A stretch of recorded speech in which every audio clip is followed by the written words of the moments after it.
ஒரு அடர்ந்த காட்டில் ஒரு நரி வசித்து வந்தது. அதற்கு மிகவும் புத்திசாலி என பெயர். அதே காட்டில் ஒரு கொக்கு இருந்தது.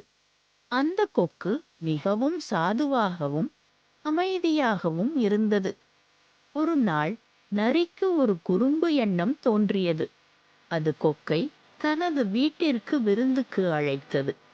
கொக்கு மகிழ்ச்சியுடன் நரியின் வீட்டிற்கு சென்றது. நரி 2 தட்டுகளில் சூப் ஊற்றி வைத்திருந்தது. வாருங்கள் நண்பரே, சூப் சாப்பிடுவோம் என்றது நரி. தட்டுகளில் சூப் இருந்ததால் நரியால் அதை எளிதாக நக்கி குடிக்க முடிந்தது. ஆனால் நீண்ட மூக்கு உடைய கொக்கினால் சூப்பை குடிக்க முடியவில்லை. அது எவ்வளவு முயற்சித்தும் முடியவில்லை. கொக்குக்கு மிகவும் வருத்தமாக இருந்தது. ஆனால் அது அமைதியாக இருந்தது. நரி சிரித்துக்கொண்டே, என்ன நண்பரே, சூப் பிடிக்கவில்லையா என்றது. கொக்கு, இல்லை நரியாரே, எனக்கு வயிறு நிறைந்து விட்டது, நன்றி என்று பொய் சொல்லியது. மறுநாள் கொக்கு நரியை தனது வீட்டிற்கு விருந்துக்கு அழைத்தது. நரியும் மகிழ்ச்சியுடன் கொக்கின் வீட்டிற்கு சென்றது. அங்கே 2 நீண்ட குறுகலான பாத்திரங்கள் இருந்தன. கொக்கு, நண்பரே, இந்த பாத்திரத்தில் சூப் இருக்கிறது, வாருங்கள் சாப்பிடுவோம் என்றது.